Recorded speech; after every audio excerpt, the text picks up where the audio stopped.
So we finally found out what is happening after Cyberstorm Access. Hey, 34% of you that have not smashed the living crap out of that subscribe button, smash it so you guys don't miss out on more awesome content. And also, this Saturday, we're going to be having a free tournament with about $500 in prizes. Actually, it's going to be so much more than that. There's $300 in cash prizes, totally free to enter.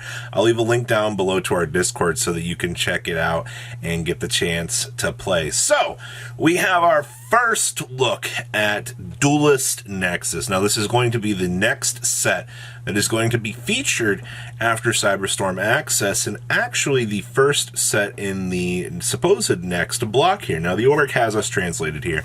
This is the first core booster pack of 2023. This should end up translating to be our July/August set of next year. This will contain support cards for old themes as well as brand new themes. So we are going to be, of course, Yu-Gi-Oh, as you know, has been this game where, we continue through these power-up blocks of, supporting the old archetypes. This is what makes Yu-Gi-Oh such a unique game. And the first print of this set will contain the +1 bonus pack. We will not get that.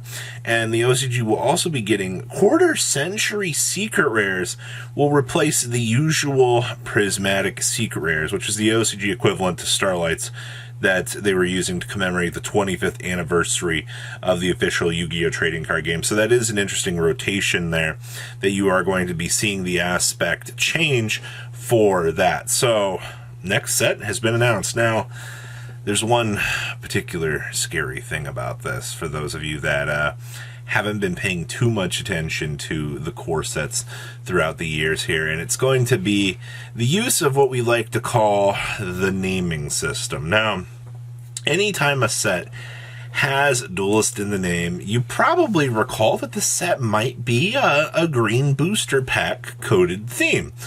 Now, let me give you some examples here of some of the green sets of recent times. Darkwing Blast is actually one of the green ones, but we're not going to count that, all right? That one's a little bit out in the open here. But you had Rise of the Duelist. Yeah, we know how that one went. Oh, boy. Rise of the Duelist. If you are looking at Duelist Nexus here and you're like, oh, boy, it has Duelist in the name, yeah, you can definitely expect some busted crap in this set. You also had Code of the Duelist. You also had Duelist Alliance. Any of these sound familiar? You had Return of the Duelist, and then you had Duelist Revolution. So, for some examples, how many of those sets were pretty game changing though? A lot of them, yeah. The green sets with Duelist are typically noted as some of the most game changing sets, and especially when you look at Rise of the Duelist. Rise of the Duelist was one of the craziest sets that ever existed. I don't know if you guys remember that, but holy smokes, man. Right? How many staple cards can you think of that they dumped into that set? A lot? But that was also the first set that we kind of went into what I called the nostalgia power-up theme, where we revisited and we gave Yugi new cards. The set, as they're calling them, is the Sevens booster era. A majority of these themes have been aimed to be powering up these things, but those were all in the last block. So now that we're starting this, now we go back to the question of, all right, so we are actually, so this is the 12th block officially in the Yu-Gi-Oh! Trading card game. So we have rotations out of the 25th anniversary to the new Starlight equivalent, which is the quarter century, to commemorate that. We are still maintaining the maintenance of previous theme stuff, which is good. And then they basically had to say, hey, we're getting brand new themes here as well. But once again, we're not getting a new anime at this point. We're not getting, really anything else to really commemorate this. So which means are we officially going to finally get new content? This was the thing that I was happy and sad about with the nostalgia power up block.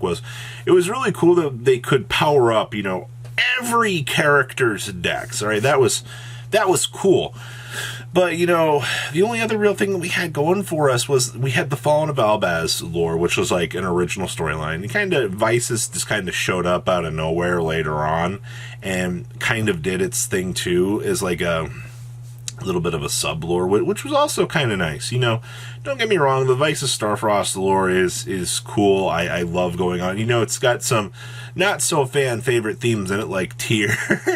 But you can definitely tell that, you know, they're building on this. So for that to all be coming together, you know, in its own storytelling, I think that they need to come up with something more original in this new era to kind of bring life to it, you know, where there's no word on new mechanics. So I highly doubt that, which, I mean, to be fair, when we made the Master Rule 6 video, giving everybody the generalized update of, hey, nothing was announced, it looks like we're going to maintain things.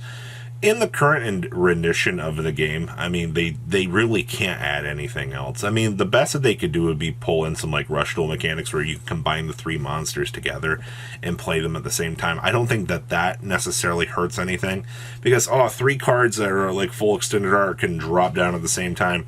That's fine. That's nothing. That's not going to break the intelligence bank out here of, you know, things that you have to learn. That's easy, all right? You gather you do a 3-card full drop combo on me for this big boss monster. That's fine, all right? That's nothing scary. But, you know, if you're trying to bring in some, like, other crazy summoning methods, you're going to have issues, because Yu-Gi-Oh! And 95% of people agree with me on this. This card game is one of the most complicated, convoluted things to play out there. And I've also heard people talk about that there are people out there that don't know how to pendulum summon, all right? And that's perfectly fine. You know, you can play this game without lack of a certain part of knowledge and still be fine. That's perfectly acceptable, all right? Especially with the lack of needing to know how to pendulum summon. It's just if you run into Draco Slayer and Draco Slayer's going, wee woo, you know, and they're like, set the scales, pendulum summon, and they go, blah, onto the field. And you're like, what just happened? Where did all these monsters come from? You're like, I just pendulum summon. That's fine, all right? You don't need... It's not like pendulum summon every day is one of those mechanics. So I do think, kind of going forward here into the Duelist Nexus set, I think that, one, you need to be aware that it is a Duelist name set. So you are going to have, as followed with tradition here, you're going to have some stupid good cards in the set, because Konami loves to use these sets to kind of lay the groundwork for these particular things. You're going to continue to see... I'm just worried about what kind of staples that they're going to bring to this. Like, if they are really going to keep up with the theme of using these green, you know, themed duelist sets to lay groundwork for, like, the next year of cards... I can only imagine what kind of absurdity is going to follow in here. Because, well, actually, to be fair, I guess this also gives you the chance to know that you need to save up money. Once again, what is this? December 19th, 2022. You know that you need to save up money for 8 months from now for a green potential set that's going to have some very expensive staples in it for the game of Yu-Gi-Oh! In 8 months. Huh. You know, we talk about on this channel, getting the chance to see that far down the horizon here gives you the chance to kind of prepare for these things. But I guess as of making this video, you don't have an excuse not to be educated that something crazy is potentially coming. Somebody will still find a way to complain, like, I didn't know about this! We told you back on literally December 19th at, you know, roughly 6 a.m. when the video goes up. You're going to be like, huh? I didn't know that. I didn't know we were getting a powerful green set. Yu-Gi-Oh! Yu-Gi-Oh! Is a game of patterns, and sometimes they will break those patterns. We could be wrong. You know what? But we'll know what this set does fully about April/May, so you'll know even further.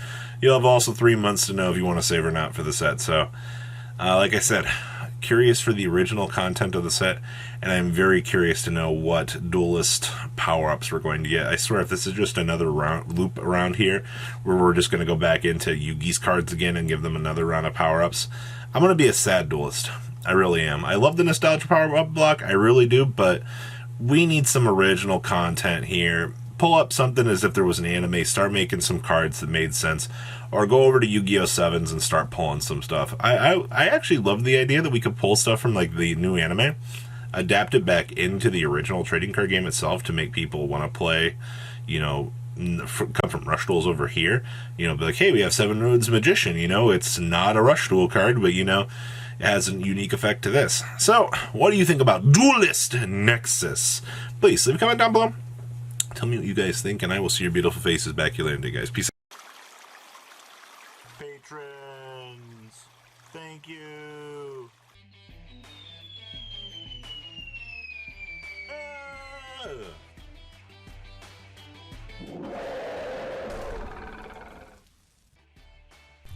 Thank you so much for watching. Check out these other videos.